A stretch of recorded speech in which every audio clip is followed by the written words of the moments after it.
All right, guys, here we go. So we're going to move on to cognitive theory.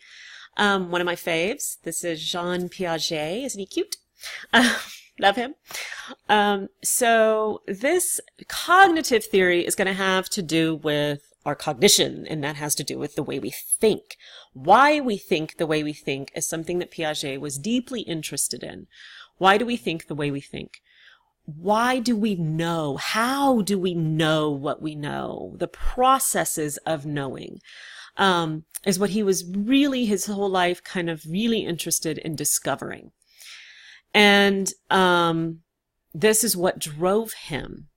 One of the early jobs he had after college was helping with, we have an IQ test called the Stanford Binet.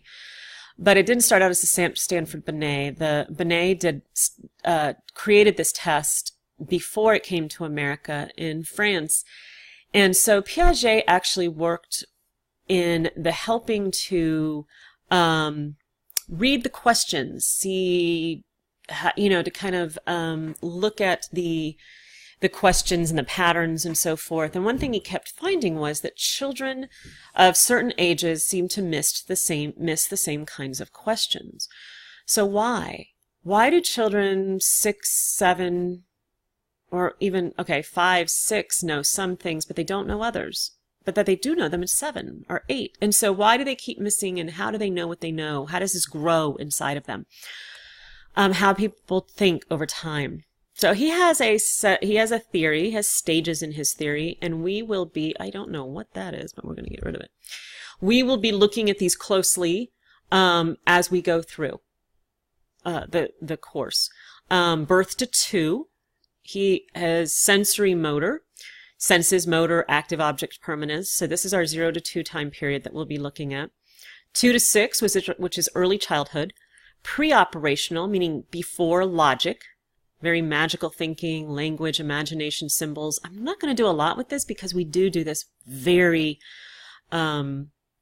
very deeply when we get to them. 6 to 11, concrete operational. So we see here that from 2 to 6, if you think about it, children, it's the time of the Easter Bunny and the Tooth Fairy and Santa Claus and princes and fairies, and they're real. One of my colleagues, asked her 4-year-old what she wanted to be when she grew up, and she said, I want to be a unicorn, or a fairy unicorn? I don't know. It was very cute though, and really believed that's what she could be. But then when we get to 6 to 11, we realize kids are going to school, concrete operational. They become logical, but they're logical about very concrete things, and they lose some of this magic somewhere in here. By the end of this, they're not believing in Santa Claus anymore. They're not, things are changing. Logical, rational, order-based. They go to school, and they start asking why and how in a scientific way things happen. And so they start questioning that magical thinking. But Piaget would say something happens to us that the really interesting thing about Piaget is he says that, that development comes before learning. So our brain develops, our capacities develop in very certain ways before we can even learn anything. So that, and that they change at these different timetables. So 12 to adulthood, he said formal operational. And this is where we can go back to some magical thinking, but it looks more like what if. I have logic and magic together, and I can look at all the possibilities. I can think hypothetically. I can look at all the issues and figure things out. And I'm also very involved in kind of more politics and ideas and social issues and things through this time that younger children can't seem to grasp all the concepts to truly understand. So these are his 4 stages. That's it. But some of them have, like sensory motor has 6 sub-stages, which we'll go over. But here is the part that I find so really intriguing with Piaget's work or cognitive theory's work. Cognitive equilibrium. So according to this, we are always seeking, we think about what's equilibrium. It's a little like physical homeostasis. So homeostasis is the body in balance. Equilibrium is the mind in balance. That we know what we believe. We're not confused about it. We feel good about it all. It works for us. And we kind of are constantly seeking that with all the input we get from the world. We're constantly seeking to make sense of it in a way that gives us that equilibrium. Easy equilibrium is not always possible, and if new experience is not understandable or goes against what we already believe or know, cognitive disequilibrium can occur. But this is how we grow. By coming up to that disequilibrium, and then there's, what do we do with it? How do we manage that friction? And that is part of the deal. So schema was a big part of this. So this goes to the idea that as children, and as adults, but we start building them as children, we get schemas in our mind. So you could think of these, this is the way I want you to think of them because I'll talk about it this way, as like a filing system in your head. So as you learn, even as a child, you get a file for things. So you get a file for ball, you get a file for dog, you get a file for everything that kind of comes into your awareness. And on your little file card, you're going to write what you know about it. 4 legs, fur, a tail. Okay, it's under dog. So I have a dog, so I know that it has these things, and that's its schema. So what happens, though, it's a cognitive framework, category of knowledge that we use to organize what we learn. So disequilibrium happens when our schemas are questioned by reality. So a child is driving down the road and with their mother, and they look out the window, and there's like an animal, and it has 4 legs and a tail and a snout, and hair. Must be a dog. So they're looking at the horse and they're going, dog, doggy, doggy, doggy. And that obviously isn't what it is. So what are they going to do with that new information? Well, there's 2 different things they can do. Well, one they've just done. One, assimilate. They have to adapt. Cognitive adaptation. So one is assimilation. There's 2 forms of adaptation. One is assimilation. They take that experience, and that's what the child just did. They looked at their old schemas, and they tried to fit this new thing. Looks different, but where does it fit into my schemas and my files that I have? Well, oh, fits right there, so it must be that. So they try to fit the new information into that old schema. That's assimilation, and that's typically what we first try to do with any new information. Try to see how it fits with what we already know.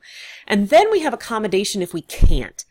Old ideas, we have to restructure the cards. We have to write a new card. We have to add an an amendment to it, addendum. We have to do something and change our card, our filing system. We might have to add a whole new file. So that's accommodation, and that's learning as we amend, change, adapt to the world around us and that new information that we get. So the child now has to make up a new card, horse. And someday they will learn to categorize, and this will come later, where all of these files can go under animals, mammals, and things like that. But that's not going to come until probably later. So they're going to assimilate or accommodate. Please understand the differences between these, because I think it's very valuable. And I think it goes to us as adults. And I think there's we might talk about it in learning what stuff is.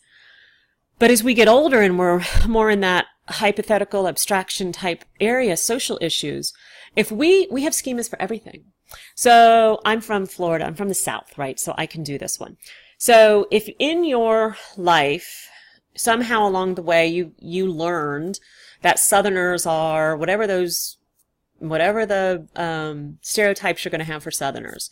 They talk funny, they're slow, they're dumb, they're rednecks, whatever it is you believe. And I'm really kind of exaggerating it to show you what I mean. But this happens. This is, I think, how bigotry can come into play. So we have a schema for what this looks like.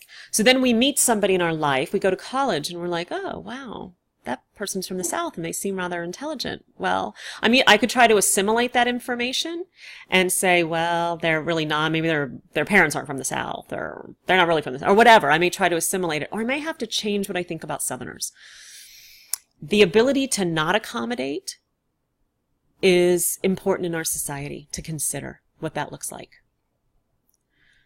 Okay, so children learn this way. Now this is not a Piaget, so that's a lot has to do with Piaget. This is cognitive theory, but it's not Piaget. Because if you will have noticed, Piaget was born in, a long time ago. Where is his little thing there? 1896. And this new one we're going to talk about, information processing, compares our learning capacities to computers. So he would not have had that. Understand Piaget did almost all, his whole theory was based on observations, and a lot of the observations on his own 3 children. So it was a small dynamic, which he's been, of course, criticized for, but it's really amazing the things that he had to only go by observation and the patterns of those observations. There were many things he couldn't tell because he didn't have the capacity to see inside. Information processing takes a lot of the technology that we have today. So, the ability to look inside the living brain, to put those little skull caps on and sensors and see and notice small things that we've begun to notice, like a child when they learn something new, how the eyes will get bigger, dilate a little, how, heart will beat fast, things like this that he didn't even know to look for, that we can begin to look for. How people think before they respond, how attention and thought affects mental function. Now, the way that they compare it to a computer is with a computer, there is input, storage, memory, retrieval, and output. And so we look at it as us, how does our mind, how do we as human beings input information, store it? What do our memory systems look like? How do we then retrieve it and then output it? So it's looking at all those different processes and trying to figure out how that works and happens. So we'll talk some about that. That has a lot to do with the newer type of research that we can do.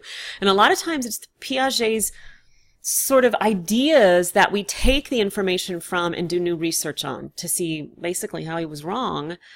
But in general ways he was right, but a lot of timing he was wrong. Okay. So some of our newer theories, that finishes our 3, we've only done our 3 grand theories.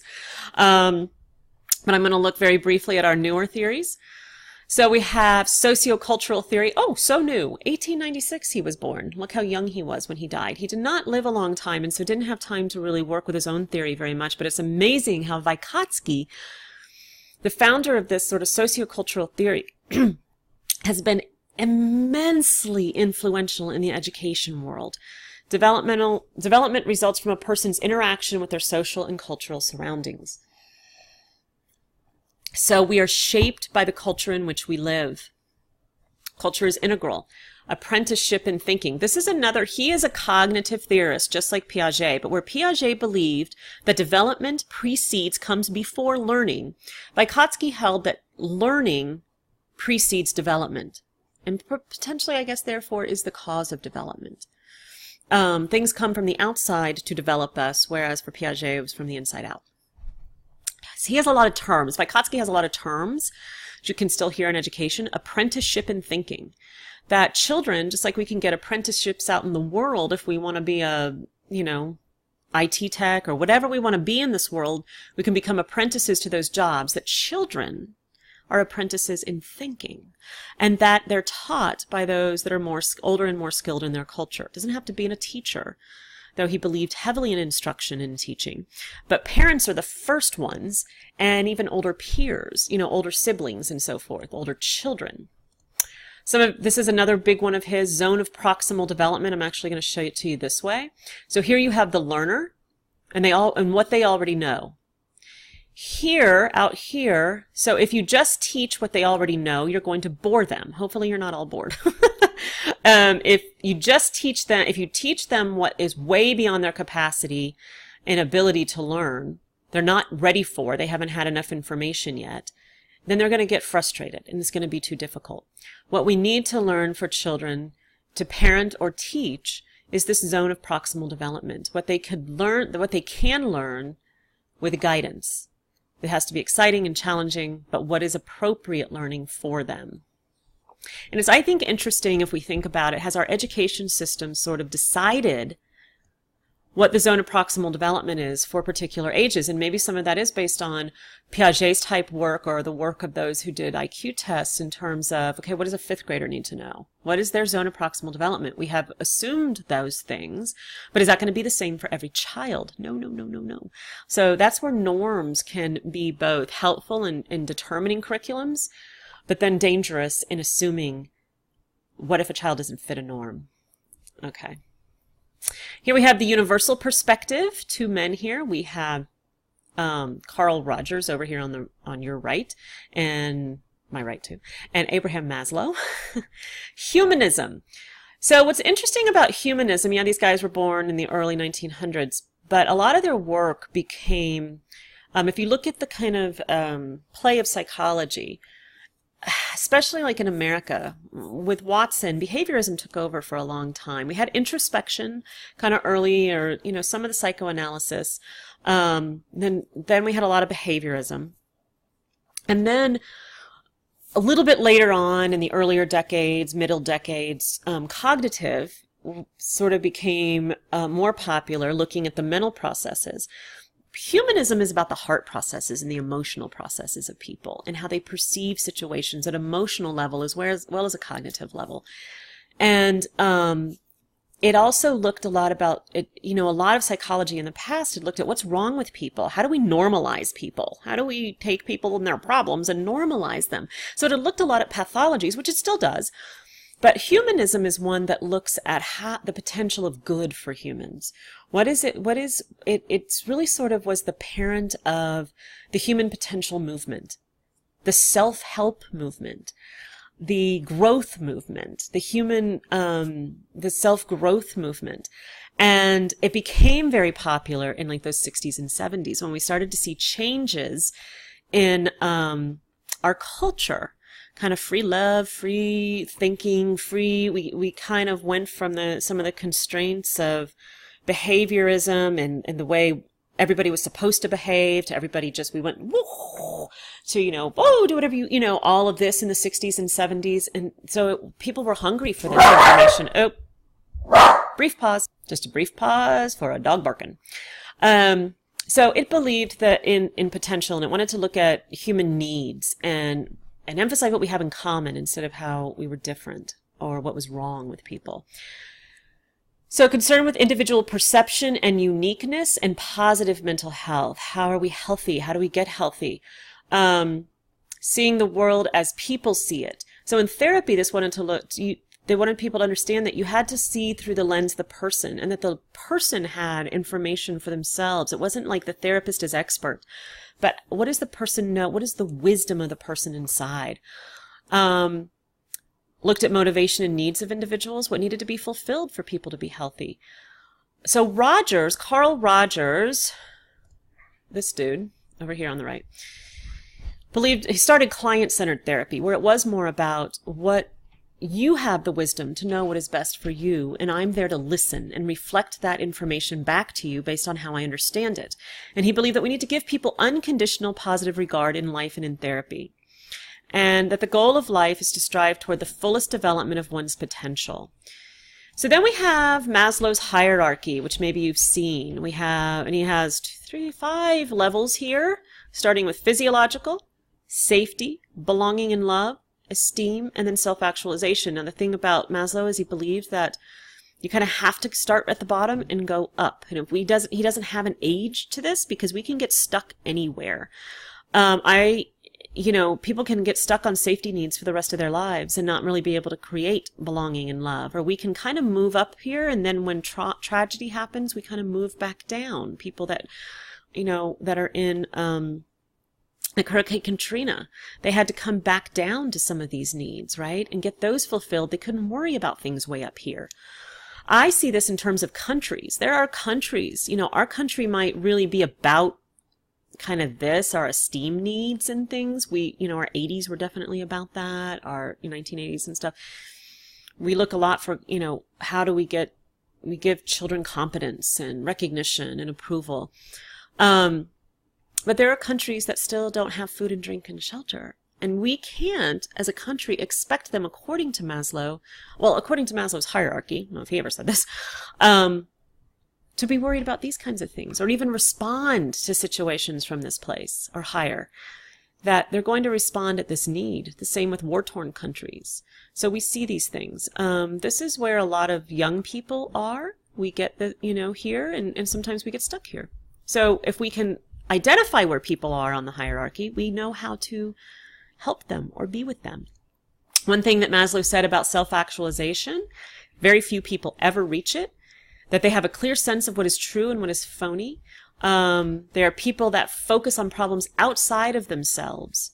They have that they have many peak experiences, which are profound moments of love, understanding, happiness, rapture, when a person feels whole, alive, self-sufficient, and yet a part of the world. So just wanted to give you an idea of what he really said about self-actualization.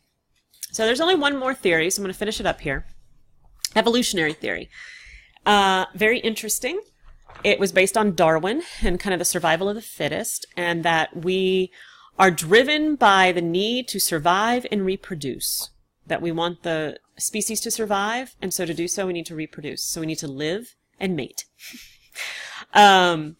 Selective adaptation, people adapt to their environment, and the strongest of, that will survive. Now, I think what's interesting, so evolutionary theory would ask you questions like this.